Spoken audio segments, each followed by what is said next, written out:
آپ سن رہے ہیں سعدیہ عابد کے ناول بند قبا کھلنے لگی جانا کی 29ویں قسط۔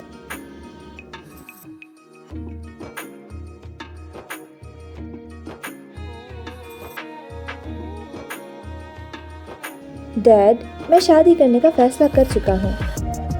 رات پارٹی دیر تک چلی تھی، اسی لیے وہ دونوں میاں بیوی دیر سے اٹھے تھے کیونکہ آفس جانے کا موڈ نہ تھا، جبکہ وہ بھی عادت کے برخلاف لنچ ٹائم میں سو کر اٹھا تھا اور ڈائننگ ٹیبل پر ان دونوں کی موجودگی کا فائدہ اٹھاتے ہوئے رات بھر جاگنے کے بعد جو فیصلہ لیا تھا اس سے انہیں آگاہ کر دیا تھا۔ دیٹس گریٹ، لڑکی کون ہے؟ مالکہ نے خوش دلی سے پوچھا تھا۔ مام، رات پارٹی میں آپ لاج کی فرینڈ حنین سے تو ملی ہی ہوں گی، میں اسی سے شادی کرنا چاہتا ہوں۔ وہ اپنے لیے جوس نکالتے ہوئے بولا، ان دونوں کے سر پر آسمان ہی تو گیا تھا۔ واٹ؟ وہ 18ویں صدی کا ماڈل، وہ میری بہو بنے گی؟ نو وے، وہ حقارت سے بولی تھیں۔ مام، میں آپ سے مشورہ نہیں کر رہا، آپ کو اپنی پسند اپنے فیصلے سے آگاہ کر رہا ہوں۔ ماں کا انداز برا لگا تھا، اس لیے چبا چبا کر بولا، تمہاری پسند کو ہو کیا گیا ہے؟ ہمارے سرکل میں ایک سے ایک لڑکیاں موجود ہیں اور تم ایک غریب گھرانے کی لڑکی کو لائف پارٹنر بنانے کا سوچ رہے ہو، جبکہ ہم سہرینہ کو تمہارے لیے پرفیکٹ سمجھتے ہیں۔ بیٹے کے تاثرات سے خائف ہوتے ہوئے ذوالفقار عابدی ٹھنڈے لہجے میں بولے تھے، ڈیڈی، مجھے سہرینہ تو کیا اپنے سرکل میں سے کوئی بھی لڑکی نہیں پسند۔ میں حنین سے شادی کا فیصلہ کر چکا ہوں اور امید کرتا ہوں کہ آپ لوگ اپنی پسند مجھ پر لاگو کرنے کے بجائے میری پسند کو فوقیت دیتے ہوئے میرا پروپوزل جہاں میں چاہتا ہوں لے جائیں گے۔ وہ باپ سے زیادہ سرد لہجے میں بولا اور سلائس کے بائٹ لینے لگا۔ ہم ایک غریب خاندان کی لڑکی کو اپنی بہو نہیں بنا سکتے۔ انہوں نے بیٹے کو گھونٹتے ہوئے صاف انکار کر دیا۔ موم، وہ بزنس مین نوید عالم کی بھتیجی ہے، کسی غریب خاندان سے اس کا تعلق نہیں ہے، نہایت ناگواری سے کہا گیا تھا۔ نوید عالم کون سا بڑے بزنس مین ہیں؟ یہ ذوالفقار عابدی تھے۔ اوہ، آفس کی عمارت کھڑی کر لینے سے کوئی بزنس مین نہیں بن جاتا مائی سن۔ یہ جو گلی گلی میں مختلف آئٹمز کی دکانیں کھلی ہوئی ہیں، ان کے مالکان بھی خود کو بزنس مین ہی کہتے ہیں۔ ہمارا اپنا بزنس ہے، کریانے کی دکان ہے اور اپنا بزنس ہے۔ بزنس مین مائی فٹ۔ مالکہ نہایت درشتگی اور حقارت سے بولی تھی۔ موم، اگر وہ امیر ہے یا غریب ہے، تو اسے مجھے فرق نہیں پڑتا کہ وہ جیسی ہے، مجھے قبول ہے۔ میں اس سے شادی کرنا چاہتا ہوں اور میرا یہ فیصلہ کسی قیمت پر نہیں بدلے گا۔ میں آپ لوگوں کے یا اس کے گھر والوں اور خود اس کے بھی کسی اعتراض و انکار کو اہمیت نہیں دوں گا۔ وہ ناشتہ ادھورا چھوڑ کر اٹھا اور لمبے لمبے ڈگ بھرتا نکلتا چلا گیا اور وہ دونوں ہی غصے سے پیچ و تاب کھاتے رہ گئے۔ فیصل، رات کو نان بھائی کچھ زیادہ ہی حنین کو لے کر پریشان نہیں ہو گئے تھے؟ چھٹی کا دن تھا، وہ دیر سے سو کر اٹھا تھا۔ ناشتہ تو سب کے ساتھ کیا تھا، مگر اس کے کہنے پر وہ اس کے لیے دوبارہ چائے لے کر آئی تھی۔ وہی دینے کے بعد بولتی اس کو چونکا گئی تھی اور اس نے گہری سانس خارج کی تھی کہ اسے یقین تھا کہ جو بات ان سب نے پریشانی میں محسوس نہ کی تھی، پرسکون ہونے کے بعد سوچنے پر مجبور ہو جائیں گی، اور اس کے یقین کے مطابق وہ سوال کیے اب جواب کی منتظر تھی۔ اوہو، بس وہ مہمان تھی ان کا پریشان ہونا فطری تھا کہ لاج کس قدر پریشان تھی۔ رونے تک لگی تھی، اس کی شرمندگی ہی ختم نہیں ہو رہی تھی، جبکہ اس سب میں اس کا کوئی قصور نہ تھا۔ اس کی توجہ ہٹانے کو اس نے جان کر لاج کی پریشانی کو ہائی لائٹ کیا تھا۔ پریشان ہونے میں اور بہت زیادہ پریشان ہو جانے میں واضح فرق ہوتا ہے، اور اگر وہ اس کے لیے پریشان ہو بھی رہے تھے تو انہیں اسے بازوؤں میں اٹھا کر اپنے کمرے تک نہیں لے جانا چاہیے تھا۔ وہ ناگواری اور صاف گوئی سے بولی تھی اور اس کی یہ حرکت تو خود فیصل کو نہیں بھائی تھی، مگر اس میں دکھائی اتنی عجلت تھی کہ وہ سمجھا ہی نہیں تھا، اور سمجھ بھی جاتا تو ایک کام ہو جانے کے بعد کر بھی کیا سکتا تھا، اور وہ اس کو کیا کہے۔ کیا نہیں سمجھ نہیں پا رہا تھا کہ اس کو اس الجھن سے بچتے فون نے بچا لیا تھا۔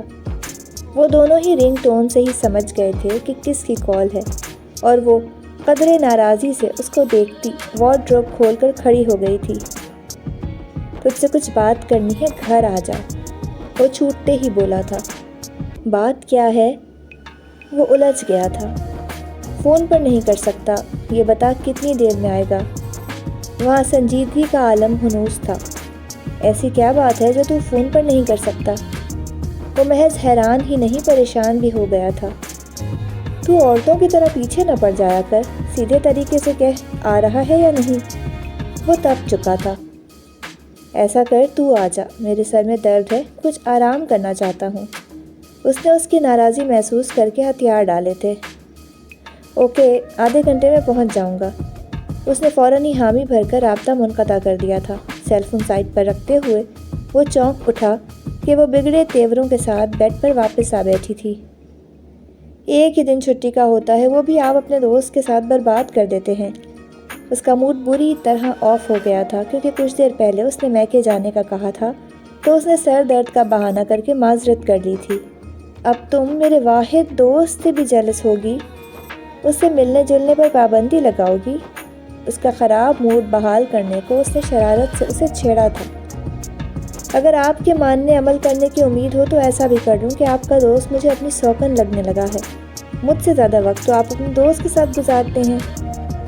اس کا غصہ ناراضی میں ڈھل گیا تھا اور اس کے گلے ختم ہونے کے بجائے بڑھ رہے تھے۔ اس کی بچکانہ سی سوچ اور بات پر فیصل نے بے ساختہ قہقہہ لگایا تھا۔ تمہاری سوتن آتا ہی ہوگا، اس لیے باقی گلے بعد میں کر لینا۔ کھانا کھانا ہے تو لے آؤ، کہ بعد میں اکیلے کھاؤ گی تو ہزار شکوے کرو گی۔